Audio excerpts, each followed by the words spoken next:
Welcome to HFY Galaxy Tales. Like this video and subscribe the channel for more HFY stories. Listen, I need you to understand something right from the start. We Ketheri have been around for 11,000 cycles. We have conquered 347 star systems. We have mapped dark matter. We have bent gravity itself to our will.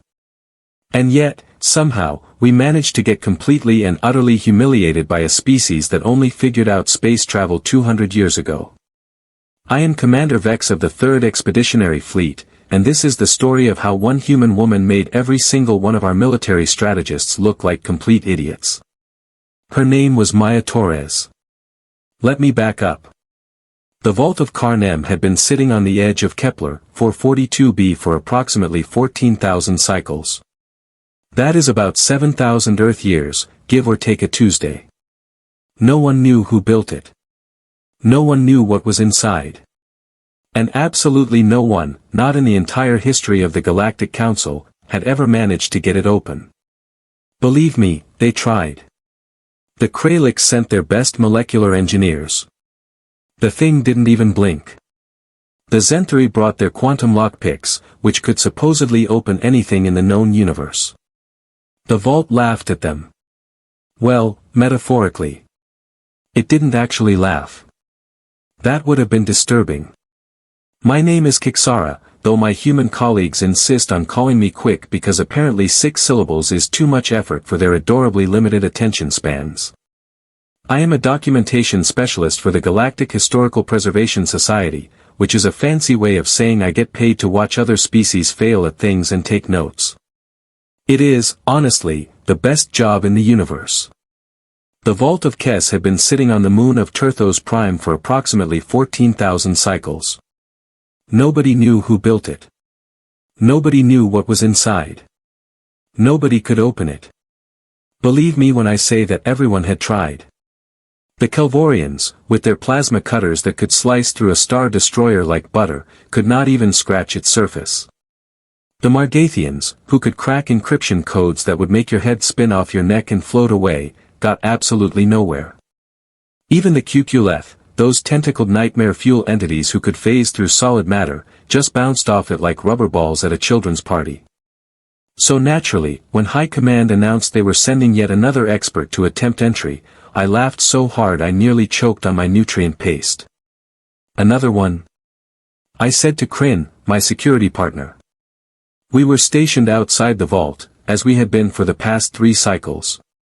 What is this, the 97th attempt? 93rd, Kryn corrected me, his 4 eyes blinking in that annoying way he does when he is being pedantic. And this time it is a human. I stopped mid-bite of my protein cube. A what? A human, Kryn repeated, his scales shimmering with what I had learned to recognize as amusement. From that little blue planet in Sector 7. The one that only joined the Galactic Council 3 solar cycles ago. I laughed. Actually laughed. Here we were, standing guard outside the Forbidden Archive on Station Pinnacle 12, and Command had apparently decided to send us a comedian along with the usual researchers and scholars who came to stare uselessly at the vault. Let me get this straight, I said, my tail flicking in that way that signals disbelief among my people. A human. A human, Crix confirmed, his scales shifting to an amused purple. We had been door guards for the vault for 3 cycles now, and nothing, absolutely nothing, had ever happened. The vault had sat there for 8,000 years, silent and sealed, laughing in the face of every species, every scientist, every self-proclaimed genius who thought they could crack it open. Which idiot approved that? I asked, checking my datapad for what had to be a clerical error. High Command, Crick said, his mandibles clicking in what passed for a shrug among his kind. Apparently she requested access, and they said yes. They said yes. I repeated, my 3 eye stalks swiveling independently in disbelief. To a human.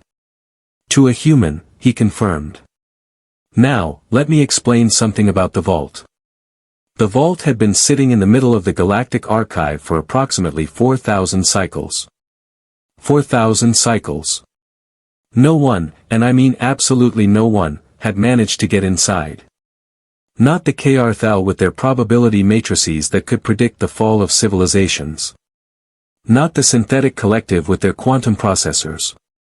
Not even the Vorthine hive mind, and those tentacled nerds had literally tried to think their way in for 3 centuries straight. The vault was older than most spacefaring civilizations. It sat there on Station Omega-7, a massive obsidian cube that seemed to absorb light itself, humming with energy signatures that made our best sensors have what I can only describe as electronic panic attacks. And now, apparently, it had opened for a human. A human. I am Krell, Senior Security Officer of the Galactic Preservation Authority, and I have seen approximately 10,000 weird things in my career. This was now officially number 1 on that list. Run that by me again, I said to my second-in-command, a Vrelian named Toss who had 3 eyes and still somehow managed to look confused with all of them. The vault opened, Commander Krell, Toss repeated, his voice membrane vibrating with what I recognized as barely contained panic. The human made it open. The human, I said slowly, tasting each word like it might explode, made the vault open. Yes, sir. The vault. The one that has been sealed for 17,000 cycles. The one that every species in the Galactic Council has tried and failed to access. The one that predates our oldest records. That vault? Yes, sir. I sat back in my chair, which creaked ominously under my bulk. 300 years of service to the Galactic Archives, and I had never heard anything quite this stupid. Let me get this straight, I said, tapping one of my secondary appendages against the desk. A human walked up to the Vault of Keepers, the most secure location in 9 star systems, the repository that has remained sealed for 17,000 cycles, and it just opened. My assistant, a nervous Flibian named Kix, nodded all 3 of his heads in rapid succession. His scales had gone pale, which on his species indicated either extreme fear or the aftermath of bad cafeteria food. Given the circumstances, I was betting on the former. Yes, Director Varn, he stammered, his vocal sac quivering. She walked up to it, and the door simply recognized her. I leaned back in my chair, which protested with a squeak that perfectly summarized my own feelings about this situation. Define, recognized her for me, because last I checked, that vault was supposed to be impenetrable, unopenable, and generally the kind of thing we all pretended didn't exist while secretly being terrified of it. The symbols lit up, my assistant Krell said, his 3 eyes blinking in sequence like a broken traffic light. All of them. Every single glyph that the founders left behind just activated. For her. I leaned back in my chair, which protested with a squeak that perfectly captured my feelings about this situation. Let me get this straight. The vault. The one that's been sitting in the middle of the Forbidden Zone for 12,000 years. The one that's killed approximately 473 people who got too close to it. The one that every species in the galaxy has tried and failed to open. That vault? Yes, Director Krev, my assistant, Pollux, said. His 4 eyes blinked in sequence, a nervous habit he'd picked up from watching too many human television programs. That vault. I leaned back in my chair, which protested with a squeak that perfectly matched my internal screaming. And it opened for whom, exactly? A human, sir. A human. Yes, sir. A human. That is correct, sir. I pressed my primary manipulator appendages against my sensory ridge, what the humans call a forehead, though mine had considerably more ridges than theirs. Let me get this straight. The Vault of Eternal Silence. The structure that has stood unopened for 17,000 cycles. The fortress that has rejected every species, every technology, every attempt at entry for longer than most civilizations have existed. That vault? Yes, Commander Thalex. And it opened for a human? Yes, sir. I sat back in my command chair, all 4 of my eyes blinking in different sequences, a sure sign I was having what humans would call a very bad day. The officer standing before me, a young Vrelian named Kortho, looked like he wanted to melt into the floor plating. I could not blame him. I also wanted to melt into the floor plating. Tell me again, I said slowly, carefully, in the tone that my crew had learned meant I was trying very hard not to throw something heavy at a bulkhead, how a random human merchant captain managed to accomplish what 16 different species and 47 generations of the galaxy's finest minds could not. Cortho's neck ridges flushed purple. Sir, she just walked up to it. She just walked up to it, I repeated flatly. Yes, sir. To the vault. Yes, sir. The vault that has stood sealed on Viridian Prime for 12,000 years. The vault that caused 3 wars, 2 religious schisms, and that incident with the Korthax ambassador that we agreed never to speak of again. That would be the one, sir. I leaned back and rubbed my primary eye stalks. Humans. Why did it always have to be humans? In the 200 years since they had burst onto the galactic scene with their ridiculous coffee beverages and their baffling concept of sarcasm, they had been a continuous source of confusion, entertainment, and bureaucratic nightmares. They were supposed to be a minor species. Harmless.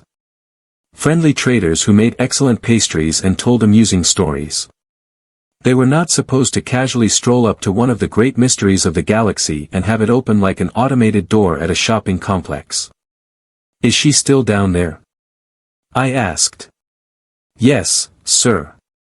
She refused to leave. Cortho consulted his datapad, his claws clicking nervously against the screen. She said, and I quote, that she did not come 17 light years to turn around just because a bunch of nervous bureaucrats were having a collective meltdown. She also mentioned something about finders keepers and galactic salvage law. Finders keepers, I said to the ceiling. The most advanced technological artifact in known space, and she is citing finders keepers. She seemed quite adamant, sir. Of course she was. Humans were always adamant. It was one of their most annoying qualities, right alongside their tendency to adopt random animals as pets and their bizarre insistence that making hot liquids by filtering water through crushed beans was the foundation of civilization. I stood up, all 6 of my limbs moving in what I hoped was a display of decisive leadership rather than barely contained panic. Get me a shuttle. And a diplomatic envoy. And possibly a priest. At this point, I am not ruling anything out. Yes, sir. Which denomination of priest? Surprise me. 20 minutes later, I was descending through the atmosphere of Viridian Prime, watching the ancient structures of the old city grow larger in the viewport. The vault sat in the center, a massive obsidian structure that seemed to absorb light rather than reflect it. For 12 millennia, it had been the subject of study, worship, and wild speculation. Expeditions had been mounted. Codes had been attempted. One particularly enthusiastic Telgorian scientist had even tried to propose marriage to it, on the theory that perhaps it responded to emotional appeals. Nothing had worked. The vault had remained sealed, silent, and thoroughly unimpressed by the galaxy's efforts. Until today. Until her. The shuttle touched down in the plaza, scattering a flock of local avians that had been pecking at the ancient stonework. I descended the ramp with as much dignity as I could muster, which was somewhat undermined by the fact that 2 of my legs were still not cooperating properly due to the stress. The human was sitting on the steps of the vault, eating what appeared to be a sandwich. A sandwich. She looked up as I approached, her face splitting into one of those alarming human expressions that showed teeth. I had learned this meant friendliness rather than aggression, but it still made my secondary heart rate increase.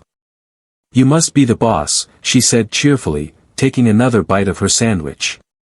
Want half? It's got that Viridian cheese you guys are famous for. I stared at her. She was shorter than I expected, which was saying something because humans were generally short compared to most sapient species. Her clothing was practical but worn, the kind of outfit a freighter captain would wear when they had logged too many hours in space and not enough in port. Her hair was an alarming shade of red, pulled back in a simple tail, and her eyes were the color of Earth's oceans, which I had seen in holovids and found deeply unsettling.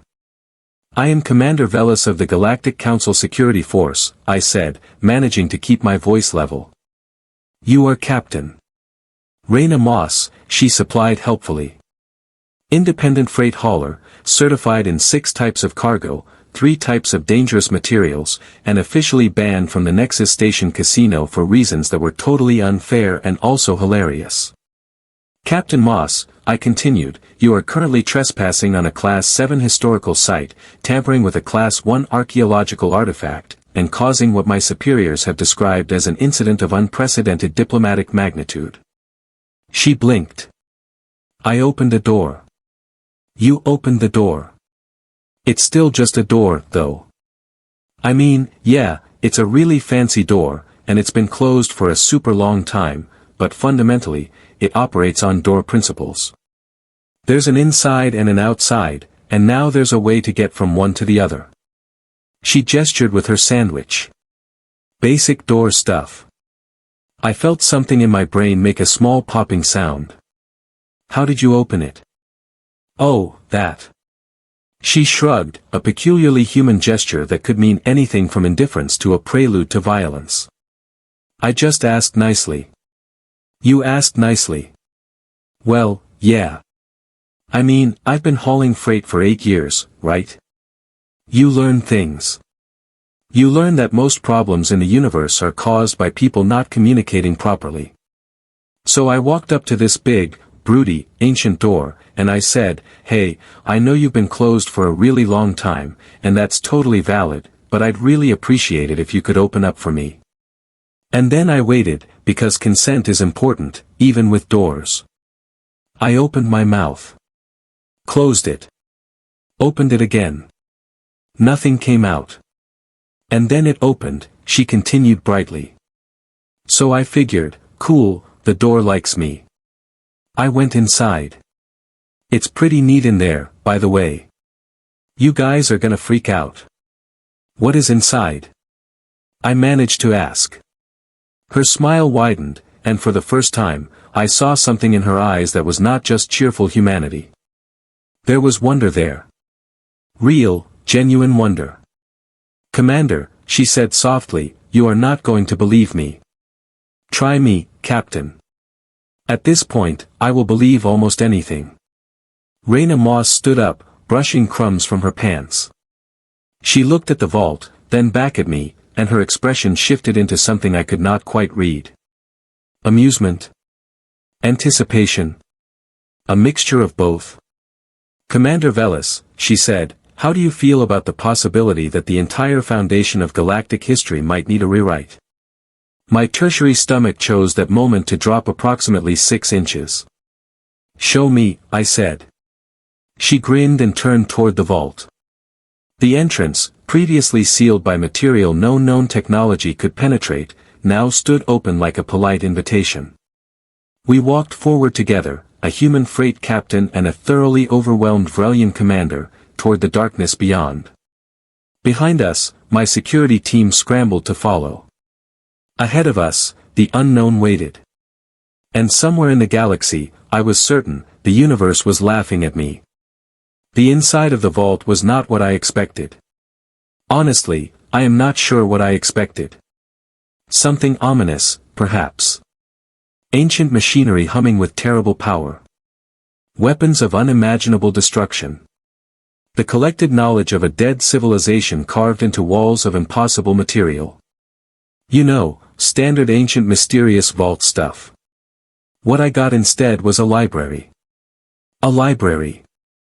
I stopped so abruptly that 3 members of my security team crashed into me from behind, creating a domino effect that resulted in Cortho face planting into the floor with a noise like a dropped musical instrument. Are you kidding me? I said to nobody in particular. Raina turned back, her eyebrows raised in that expressive way humans had. What? You don't like libraries? I like libraries fine, I managed. I just was not expecting the most secure, most mysterious, most fought-over location in the entire galaxy to be a collection of books. Oh, They are not just books, she said, walking deeper into the space with the kind of casual confidence that suggested she had not spent the last 12,000 years wondering what nightmares might lurk within these walls. Come look at this. I followed, because what else was I going to do? Go back outside and file a report that said the vault was full of reading material? My career was already over. I might as well see what other surprises the universe had prepared for my complete humiliation. The chamber was enormous. Shelves stretched up into darkness that my optical implants could not penetrate. But instead of books, each shelf held what looked like crystals. Thousands of them. Millions, perhaps. Each one glowing with a soft internal light that shifted between colors I had no names for. Reyna stood in front of one of the lower shelves, her hand hovering near a crystal that pulsed with amber and violet light. These are not books, she said quietly. These are memories. Memories? I moved closer, my scientific curiosity temporarily overriding my sense of impending doom. The species that built this place, she continued, her fingers finally touching the crystal. The moment she did, her eyes went wide and unfocused. Oh. Oh wow. Captain Moss. I reached for her shoulder. She blinked rapidly, coming back to herself. Sorry. That was intense. These crystals contain actual memories. Not recordings. Not data storage. Actual lived experiences from the people who made them. I just felt what it was like to watch a sunset on a planet that does not exist anymore. I could taste the air. I could hear the person's child laughing in the background. My skin ripples went into overdrive, which for my species indicates extreme distress or profound excitement. In this case, both. That is impossible. Organic memory cannot be transferred. We have tried for thousands of cycles. The hiveling spent 3 centuries attempting it. The technology does not exist. It does now, she said, turning to face me with an expression I could not quite read. Or rather, it did. A long time ago. Before any of our species existed. I looked around the chamber with new understanding. If each of these crystals contained memories, then this was not just a library. This was a civilization. An entire people, preserved not in history texts or archaeological remains, but in the raw, unfiltered experience of existence. How many? I asked. Reyna looked up at the shelves that disappeared into darkness. I do not know. Millions? Billions? This might be the collective memory of an entire species. But why seal it away? Why make it so difficult to access? She smiled sadly. Because they knew what would happen. They knew that every species that found this would fight over it. Would try to control it. Would weaponize knowledge that was meant to be shared freely. So they locked it up tight and waited. Waited for what? For someone who would ask nicely, apparently. I stared at her. You cannot be serious. Commander Vellis, I am always serious about manners. My mother raised me right. She picked up another crystal, this one swirling with silver and green. These people, whoever they were, they built a test into the vault. Not a test of strength or technology or intelligence. A test of character. They were waiting for someone who would approach their legacy with respect instead of entitlement. That is ridiculous. Is it? Think about it. Every species that tried to open the vault came with weapons, with tools, with force. They tried to break in, to hack in, to science their way in. They treated the vault like an obstacle to overcome, a puzzle to solve, a treasure to plunder. And you treated it like what, exactly? Like someone's home that I was visiting for the first time. You knock. You wait. You ask permission. Basic courtesy. I sat down heavily on the nearest piece of furniture, which turned out to be some kind of ancient sitting device that immediately collapsed under my weight. From the floor, I looked up at Reyna Moss, independent freight captain, and realized that the galaxy had just fundamentally changed. So what happens now? I asked. She set the crystal down carefully. Now we share it. That is what they wanted. These memories belong to everyone. Not to one species, not to one government, not to the highest bidder. Everyone gets access. The vault stays open. We let people come and experience these memories, learn from them, connect with a civilization that existed before any of us did. The council will never allow that. Then the council can have a very awkward conversation with me about why they think they have the right to seal away someone else's gift to the universe. Her smile was bright and dangerous. I have 17 lawyers on speed dial, Commander. Most of them are human. None of them like being told no. I believed her. In that moment, sitting on the broken remnants of furniture older than my entire civilization, surrounded by the memories of the dead, I absolutely believed that this tiny human woman was going to pick a fight with the most powerful governmental body in the galaxy and probably win. You know this is going to cause chaos, I said. Good chaos or bad chaos? Is there a difference? Commander Vellis, there is always a difference. She offered me a hand to help me up.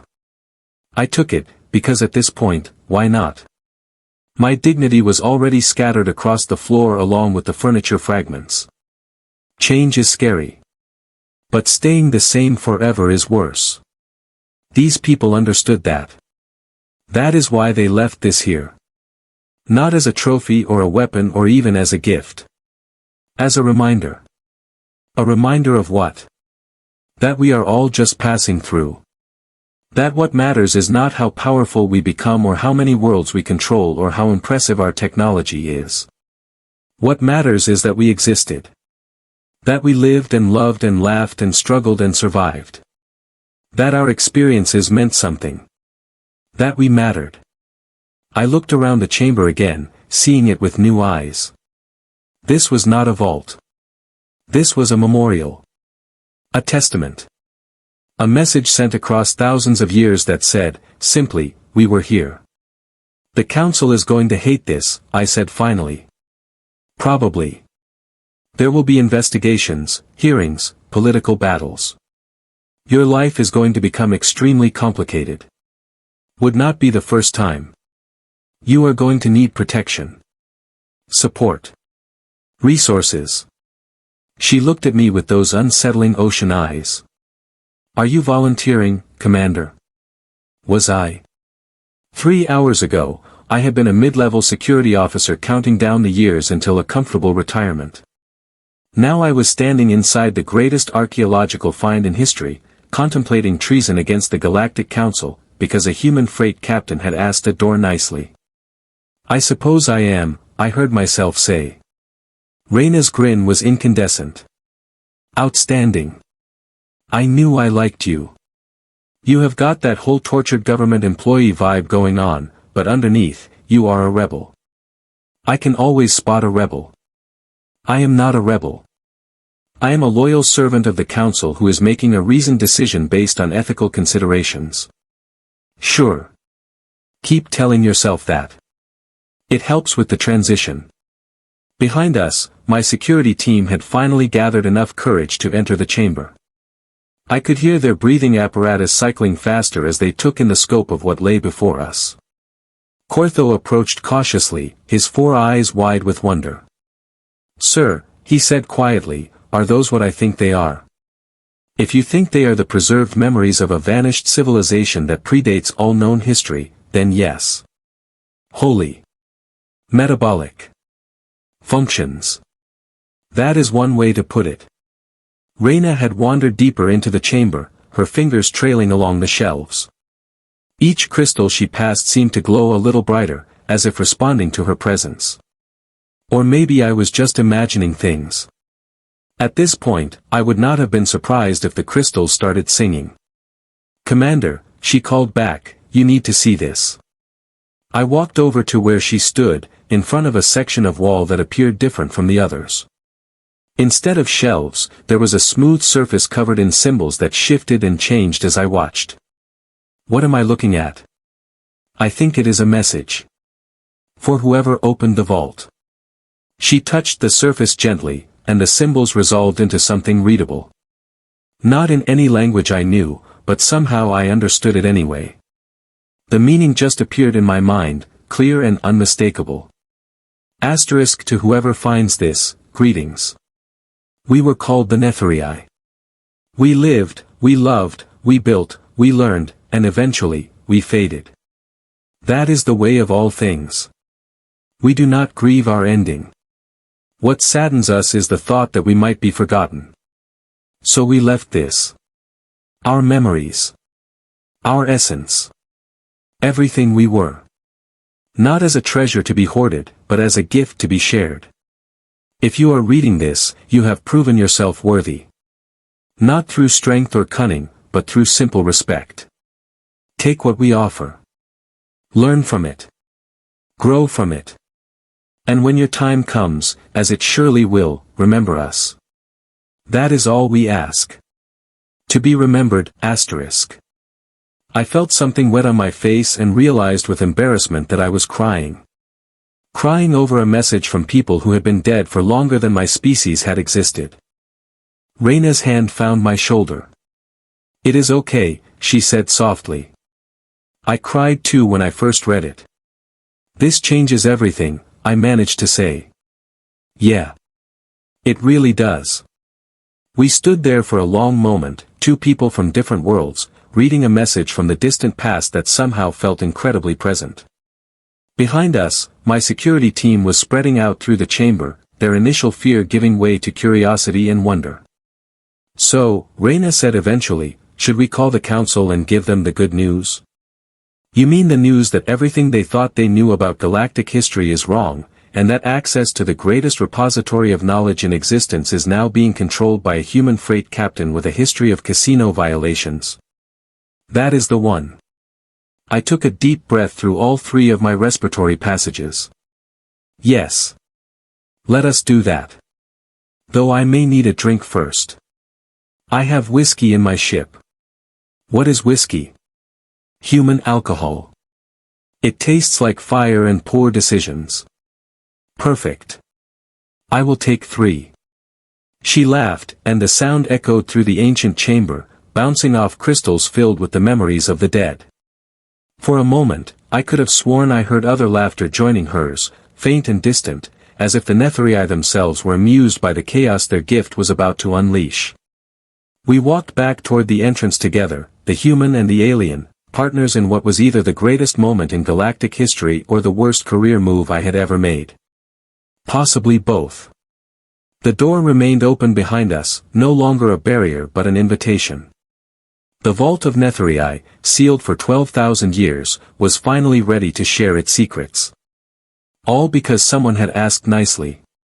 Behind us, in the darkness of the chamber, millions of crystals glowed softly, each one a memory, a moment, a piece of a civilization that refused to be forgotten. They had waited patiently through the rise and fall of empires, through wars and peace, through countless attempts to force their door open. And they had opened for a human with a sandwich and good manners. The universe, I decided, had a truly bizarre sense of humor. But as Reyna would say, that just made it more interesting. As we emerged into the light of Viridian Prime, I could already hear my communicator buzzing with increasingly frantic messages from High Command. Let them wait. For the first time in my career, I had something more important to do than follow orders. I had history to make. And possibly some whiskey to drink. Mostly the whiskey. Definitely the whiskey.